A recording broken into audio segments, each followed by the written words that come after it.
Good evening. Japan just beat Latvia 3-0.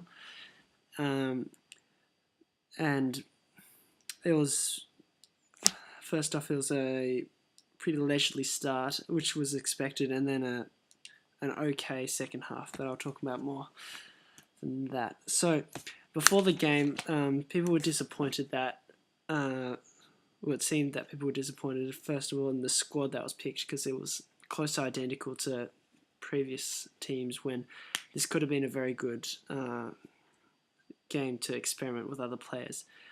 The only real inclusion that was at all interesting really was Yuki Otsu of VVV Venlo. But yeah, other than that, and also the starting lineup was also a bit uninspiring, really. It was sort of the same stuff, really. However, in hindsight, from the first half, maybe they needed that kind of warm-up because they were pretty average, pretty sluggish in the first half. Okazaki started up front instead of Maeda usually. And Japan played 4-2-3-1 as normally. Kono, Yoshida centre back, Nagatomo left back, Uchida right back, Hasebe, the captain at central midfield. Hosogai was also playing alongside him, even though Endo usually takes that place. Kiyotake right midfield, Kagawa at central attacking midfield, Kagawa at left midfield, Honda at central attacking midfield, and Okazaki at striker. So yeah, it was unfortunately a very similar lineup as to what we've seen before, against a team that you'd think he'd be able to afford to experiment a little bit against. Anyway, it was a very slow start, as I'd said. Sloppy in possession at the back a little bit, and really in the first shot on goal wasn't until the 18th minute. So it was a very slow start. And it was just that, like, the ideas were there. The ideas seemed to be there sometimes, but there was just not really any accuracy to put it together. So, it stayed 0-0 until like 41 minutes, I think. Latvia were, on the other hand, at least late in the first half, I noticed, were trying to stop Japan playing across the back, which, even though it wasn't all that intense as far as the pressing was concerned, for some reason it had the players a little bit more concerned than they really should have been. But once they got to grips with it, they started exploiting the fact that there was a bigger gap between Latvia's defence and midfield. Now with Okazaki and striker, Okazaki himself had a good game. However, at centre forward, he had a tough time. Okazaki's best utilised if he's given a role where he can maybe get behind the other team's defence, and take advantage of the idea of not being the focal point of attack, which is why you see him often get behind the defence, such as his second goal, which we'll talk about later. But at centre forward, if he's the main focus for two central defenders, he wasn't too effective. Sorry. And also, he's not that tall, so to play against two tall centre backs, he wasn't quite as effective. Without Maeda up front and just a shorter striker, the team really kind of reminded me of I don't know if anybody remembers, but sort of late 2008, early 2009 Okada Japan, simply because I think that was, at that time, Japan played with Okubo, Tamada, and for a little while Tatsuya Tanaka as three strikers, and because they had no tall focal point or someone that was capable in the air really, Japan played a lot of on the ground stuff, but they seemed to get lost and they kind of passed too much, I think, because they didn't have that extra option to go in the air if they needed to. But in the 41st minute, Okazaki got the opener.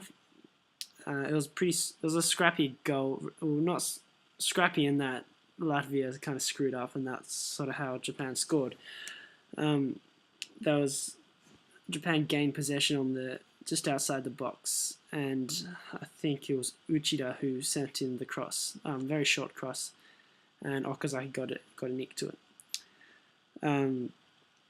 And that was the end of the first half, basically. Shortly after that, at halftime, the lineup became even less inspiring. Really, it was Hosogai and Kiyotake, the only two variations that were in the starting line, were taken out, and Endo and Maeda were placed into the team.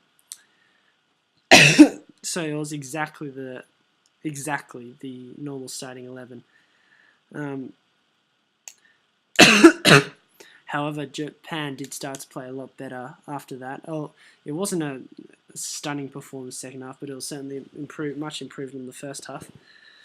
And later, Honda got a goal from a pass from Kagawa, if I remember correct.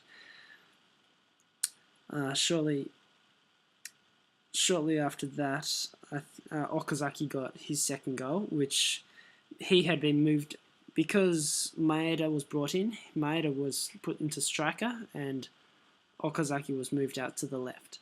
And in that position, sometimes he's not able to take advantage of it because he's pushed too far backwards for defensive reasons. But in this situation, he was high enough to be able to get behind the defense and take advantage of Kagawa's through pass. But that's where he's better utilised, and Zach has probably figured that out.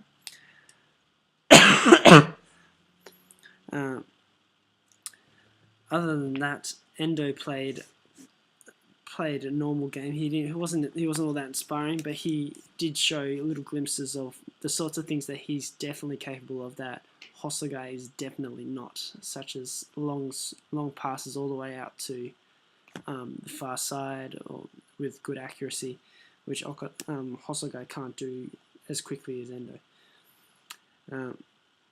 Inui was brought in, as was Gotoku Sakai.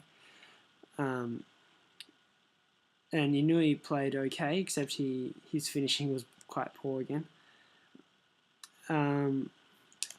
From that point onwards, not a whole great deal happened. Otsu came in late in the game and showed some interest. Showed he was, I think, probably worth another call up to the squad. But yeah, overall, it'll keep people off Zakaroni's back, this performance. But back to the squad, I read somewhere about, because there was a bit of thoughts about the squad Zaccaroni picked. He firstly said that he didn't pick the J-League players, or a lot of, he tried to pick less J-League players because they weren't in season. And secondly, for the less younger players in the team, for the exact same reason, he didn't pick that many of them, because most of them are in the J-League, the ones that he would consider. And I think one name he mentioned was Suzuki.